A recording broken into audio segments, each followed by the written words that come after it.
צריך מתנדב מהקהל. מהקהל, אף אחד לא מתנדב, זה טוב? לא רוצים לעצור אותה. מה? אולי לסגור את הדלת.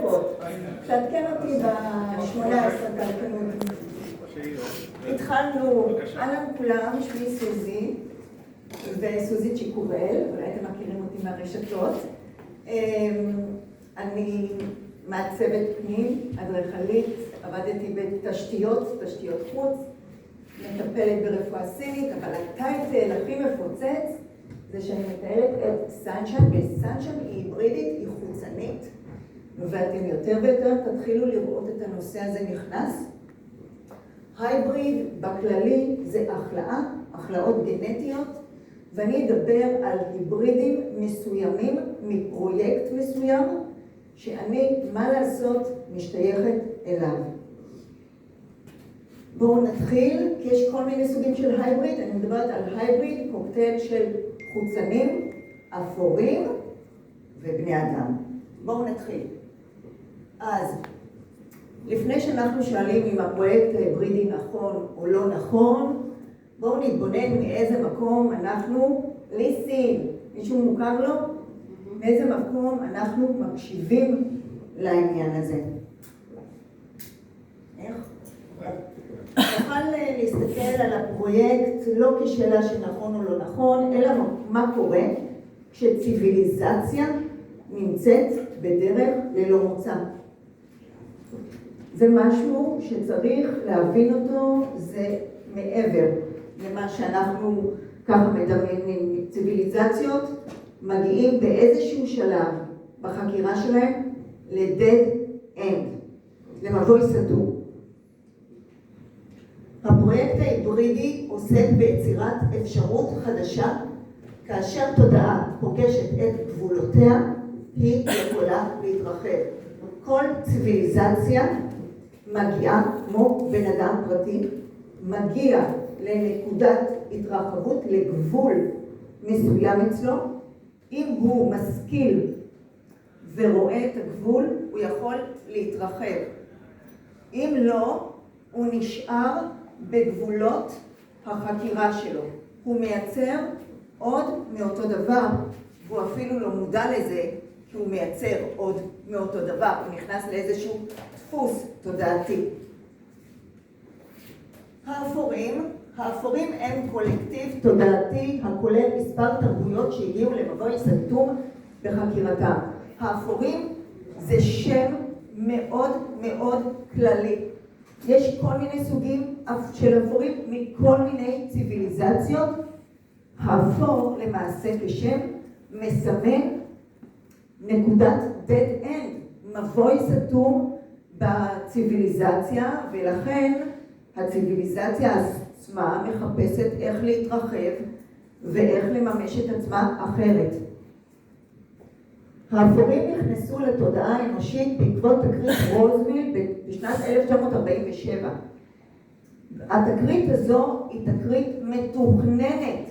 זה לא משהו, טכנולוגיה שלנו, זה לא איזה מכת ברק, ואנחנו עם הטכנולוגיה המפוצצת שלנו הצלחנו להפיל UFO, אלא זה בשביל להכניס את המין האנושי לאיזשהו קשר, לאיזשהו, להכיר תרבות אחרת, והתרבות הזו קרסה, פשוט התרסקה באזור שלנו. דרך אגב, היה גם ב-1948, מדינת ישראל קמה ב-1948, יצאנו מהשואה בזמנו, והיינו עסוקים במדינת ישראל, אבל כל העולם היה בקונטקט והיה ברעש עם תקרית רוזוולט. מי שהתרסק שם, אני אעיז ואני אומר, זה גרסאות אחרות שלי ושלכם. אני אהיה מספיק אמיצה להגיד את זה. יצרו את הפרויקט ההיברידי כדי לאפשר התפתחות תודעתית. הפרויקט הזה נוצר בשביל להתרחב תודעתית אנשים. זה היה התרסקות מכוונת? רק התרסקות מכוונת. עם כל הכבוד לך, אתה לא יכול להוריד שום UFO, גם לא היום. גם לא היום. אלא אם כן הם רוצים לבוא איתך במגע, לבוא איתך בקשר. האפורים יזמו את תהליך ההיברידיזציה מתוך צורך הישרדותי והבנה שאין ביכולתם להתרחב תודעתית. שליטה טכנולוגית אפשרה להם התקדמות עצומה. הם תותחי על בטכנולוגיה. זה אולי עושה לכם איזה שהם הבזקים, או שעדיין לא. היו תותחי על בטכנולוגיה. השקיעו במדע, בטכנולוגיה. אך הם חזרו שוב ושוב לאותה תוצאה. שיבטו עוד טכנולוגיה, עוד שיבוט, עוד טכנולוגיה, עוד מדע, עוד שיבוט, עוד מאותו דבר. הקפיצה התודעתית לא הייתה טכנולוגית, היא הייתה תודעתית. אי אפשר להתקדם טכנולוגית בלי להבין את התודעה. דרך המפגש עם המנטיס הבינו האפורים שהפתרון למעבר שלהם לא נמצא בטכנולוגיה מתקדמת, אלא בהרחבת יכולתם לחוות, להרגיש ולהתחבר. עכשיו תבינו, אני ככה ננוח קצת. מנטיס הם נמצאים בנקודה תדרית מסוימת, הם מהדהדים תדר מסוים, אין להם רגש, הם עובדי כוורת, כלומר הם מחוברים דרך רשת, הם לא יצירתיים, אין להם רמת אינדיבידואל, הם עובדים ככוורת, כיחידה אחת, והם נמצאים בקצה מסוים של רשת מסוימת, בוא נגדיר, של ציר מסוים. המנטיס להבדיל הם בעלי רגשות, אמפתיה, טכנולוגיה לא חסר להם, ולמעשה השחור פגש את הלבן, הכותבי, לא הפוך, אלא כותבי. הכותבי, פוגש את האחר. תמיד זה הלבן יבזיק אל השחור. כך גם סנשיין והקבוצה תמיד, זה שיודע פוגש את זה, מאסטר של זה שלא יודע. זה שלא יודע, מאסטר לזה שיודע, וזה שיודע, מאסטר לזה שלא יודע. אתם מבינים איך זה עובד? אז המנטיס זה עוד ציוויליזציה? מנטיס, שהם נראים כמו גמל שלמה, הם ציוויליזציה אחרת, יותר ותיקה, ומבחינת תודעתית, הכל זה רמת תודעה, לא מדע אנשים, לא טכנולוגיה. האפורים אינם תרבות זרה לחלוטין, הם מייצגים גרסה עתידית אפשרית של האנושות, או גרסה עתידית, או גרסת עבר. למה? כי הכל קיים בו באותו זמן. אז אי אפשר להגיד שהם גרסה עתידית. אולי הם הגרסת עבר שלנו, אם באמת מבינים שגם העבר וגם העתיד נכווים מההווה. כאשר הפרויקט ההיברידי החל, האפורים פגשו את אבותיהם הגנטיים, שזה לכאורה אנחנו, לא כדי לשנות את העבר, אלא כדי לרפא וליצור מסלול חדש לחקירה. האפורים הבינו שאין להם שום התקדמות בחקירה שלהם, בציוויליזציה. הם לא הפסיקו לשבת והם התחילו להבין שצריכים לצאת מגבולות התפיסה, והם הגו יחד עם המנטיס, נכון, את רעיון החטיפות לקיחות. עכשיו צריך להבין, הכל שיקוף בבריאה. אני העברתי זאת בהרצאה השלישית שלי, אני דיברתי על הולוגרמה, ואני דיברתי על מבנה המציאות בהרצאה השנייה. צריך להבין, הכל שיקוף. אתה לא יכול לקחת מישהו אחר, אתה לוקח גרסה אחרת שלך. לשם הסולידריות, אם תרצו, אבל אתה תמיד תיקח גרסה אחרת שלך. אין לנו גרסה אחת, יש לנו אין סוף גרסאות, נכון? ומי שלא מבין את הנושא הזה, אני אשמח להרחיב. רגע, בואו נראה. הפרויקט ההיברידי לא נבנה בבת אחת, הוא התפתח דרך סדרה של שלבים. כל שלב מוסיף איכויות חדשות, כל שלב מכיל אפשרויות חדשות. אפור הנמוך, הם אלו שהגו יחד עם המנטיס, כן? הם אלו ששיפטו את עצמם. אני ראיתי את עצמי בחלום.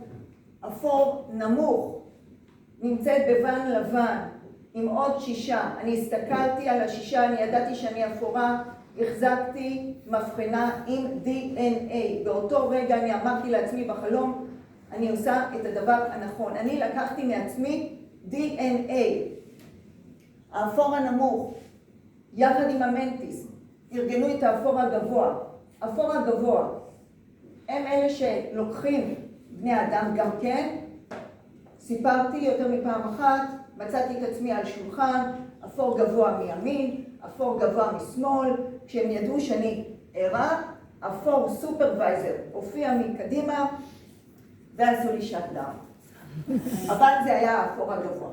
ססני, הם שילוב הבא, קוקטייל הבא, אפור גבוה, ו-DNA אנושי שארגן את ססני. ססני, תרבות ססני. תרבות ססני, כל מטרתה הייתה לאזן. האפור הגבוה התחיל ללמוד אמפתיה עם המנטיס. ססני לקחו את האמפתיה, התחילו לאזן את עצמם, והם חקרו את עצמם איפה? בפלנטה שלנו. איפה? בפרס. איפה? עם הזואסטר. עם כל תורת הזואסטר, 1000 שנים לפני הספירה, ססני התגלמו, אם תרצו, באיראן, פרס, יחד עם היהודים שהיו שם, ועשו הכל בשביל לאזן את עצמם כחלק מהחקירה שלהם. כשהם הגיעו לשקנה, תודעת שקנה, התרחבות תודעתית ואיזון, יצרו את סנשיין, שיה יעל. שיה יעל נולדה לאיזון. איזון זה DNA, לא טכנולוגי. אנחנו ב-DNA נולדנו לפולריות, לכיתוב, שחור לבן, אתה יותר טוב ממני, אני יותר טובה ממך. ואנחנו עסוקים בזה כל הזמן. שיה יעל היא ההוכחה שאפשר לחוות, לחקור, לחיות באיזון ולהיוולד לאיזון מוחלט. האחרונים הם יעל, ההיבריד החמישי, שאנחנו, הם אלו שיגיעו, אני אמשיך, אני בהמשך. האפור הגבוה מייצג את תחילתו של השינוי התודעתי. בעזרת המנטיס החלה למידה של אמפתיה, היכולת לראות מעבר לנקודת מבט אחת. זה העניין, המין האנושי עכשיו, כדאי מאוד שהוא ילמד להחזיק כמה זוויות ראייה בו זמנית בלי להתפרק. היכולת לראות מעבר לנקודת מבט אחד, ומשם נפתחת הדרך לשלבים הבאים בפרויקט ההיברידי. ססני, השלב הראשון של איזון יציב, חופש תודעתי ודיוק טכנולוגי, תודעת קולקטיב ובחירה אישית. הקולקטיב לא אונס את הפרט, הפרט לא אונס את הקולקטיב, כולם שווים בעלי פונקציות שונות. היררכיה שהיא פונקציונלית ולא היררכיה ערכית של ערך. אתה רופא, חשוב יותר ממני. אתה פרופסור, יש לך 50 שנה ניסיון, חשוב יותר ממני. לא זה, אלא כולם שווים עם פונקציות שונות. תפקידם היה לאזן בין הכתבים, היו בפרס, דרך אגב הפרסים האיראנים מכירים את התרבות הזו, את ססני. אבולוציה אינה מחייבת ויתור על מה שאתה. לא צריך לוותר על מי שאתה, על מה שאתה, בשביל להתרחב תודעתית. שיה יעל, ההיבריד הרביעי, השלב שנבנה מתוך איזון מגובש. האיזון משמש כבסיס לחקירה. המאפיין אותם היא תודעה, הרמוניה, יכולת גישור בין עולמות. הם חוקרים את האסטרל. קיומם מראה כי איזון אינו רק רעיון תודעתי, אלא מבנה גנטי של ממש.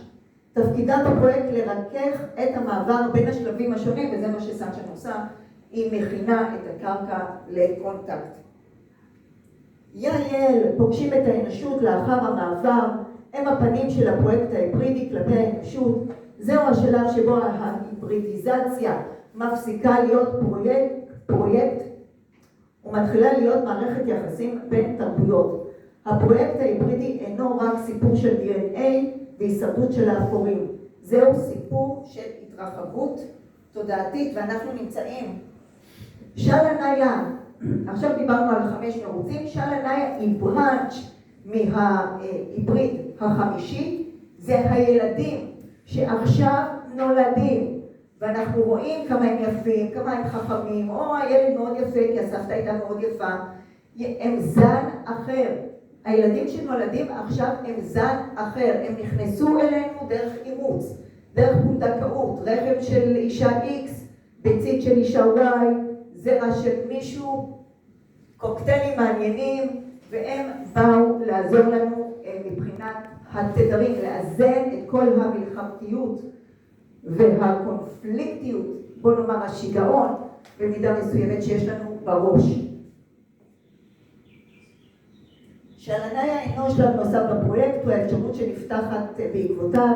זהו שלב שבו הגבולות בין אנוש להיברידי מתחילים לאבד את משמעותם. דרך אגב, אתם היברידים כולכם, מה לעשות? זה לא משהו אחד, אלא ארגנו והזריקו אותנו כמה וכמה פעמים. מי שמכיר את כל האנונקי, את סיפור האנונקי, יודע שהאנונקי בעצמם הם לפחות 7 סוגים של DNA. אז אנחנו הייבריד, ואלו הם, הפרויקט ההיברידי זה הייבריד להזדמנות מסוימת, לתת לנו איזושהי הזדמנות להתרחבות.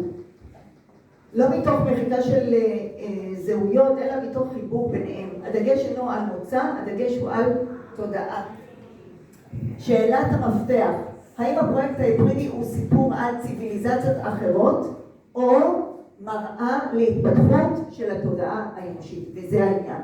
הפרויקט ההיברידי הוא מראה. הוא בא להראות לכם גרסאות אחרות שלכם. הבחירה בידיים שלכם, כמה אתם מוכנים להשקיע תודעתית בעצמכם. התמונה הזו שאתם לא כל כך רואים פה, זו תמונה אותנטית.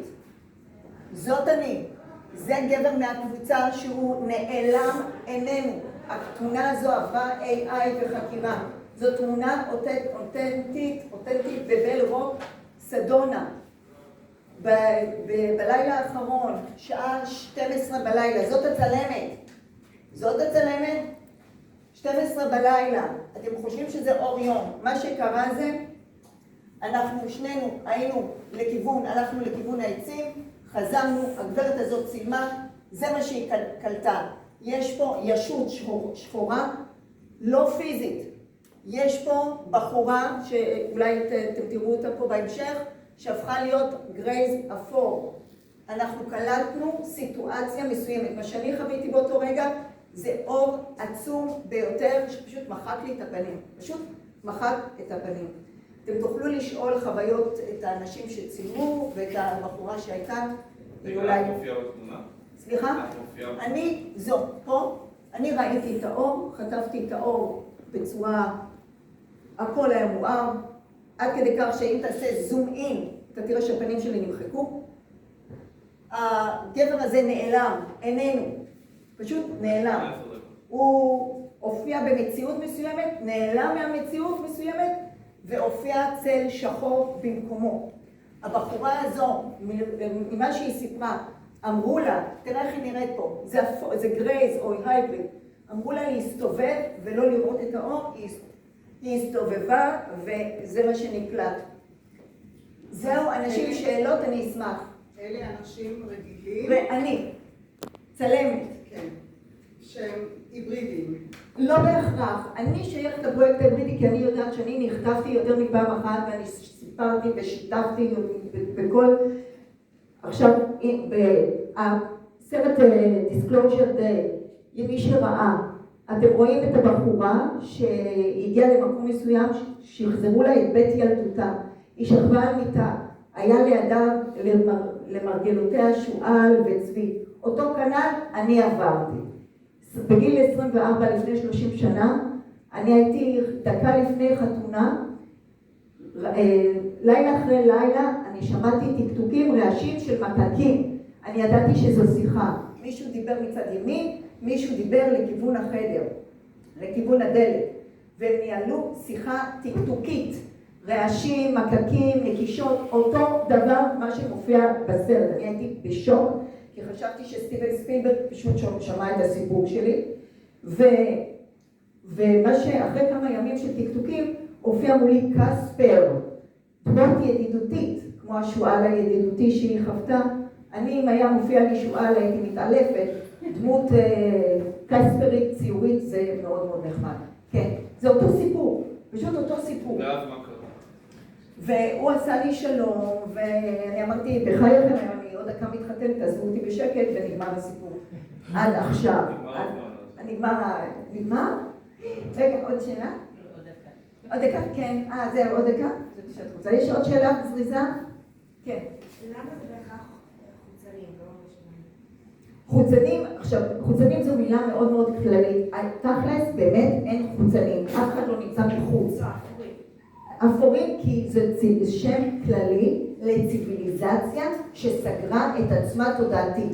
היא שיפטה את עצמה שוב ושוב, איבדה את יכולת ההולדה ואיבדה את היכולת להרגיש, וכל פעם הגיעה לאותה תוצאה. היא ראתה שה-DNA המקורי נעלם, כשאת עושה קופי, המקור נעלם, והם ניסו לשדרג אותם בעוד טכנולוגיה, אבל הם לא הגיעו לכלום ולשום דבר עד שהמנטיס הופיעו.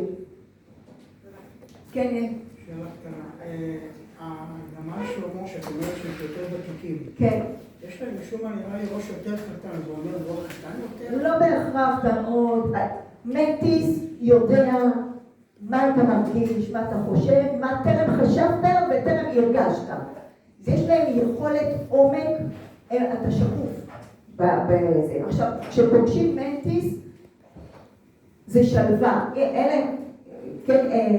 אלא אם כן אתם מסתגברים מהצורה שלהם, אבל אם אתם עוברים את המשוכה הזו, זה אמפתיה, חמלה, אהבה ללא תנאי, עמוקה ברמות של בני אדם, לא מכירים, ואנחנו, דרך אגב, אני מנצלת את ההזדמנות, 2027 אנחנו אוטוטו בקונטקט, הפליגדות, טוי ווייט, נורדים, היברידים, ייכנסו יותר ויותר לעניין הזה, וההיברידים זה הזדמנות לבני אדם, בני אנוש, לאבולוציה טבעית של בני האדם. זאת אבולוציה טבעית של בני אדם. אז זהו, אם אין לכם עוד שאלות, כן? למה את אומרת את זה שב-2027? 2027, אני אמרתי בעבר, 2023 אנחנו נתחיל קונטקט, ובהחלט אנחנו התחלנו את הקונטקט. 2027 אנחנו נתפוס עוד בוסט, רואים עכשיו את כל הסרטונים שנכנסים עכשיו עם שחרור טראמפ בכל הנושא הזה, זה יתפוס תאוצה, תעקבו אחרי זה, לא כולם יהיו בקונטקט, הכל תלוי במיקוד שלכם ובתודעה שלכם.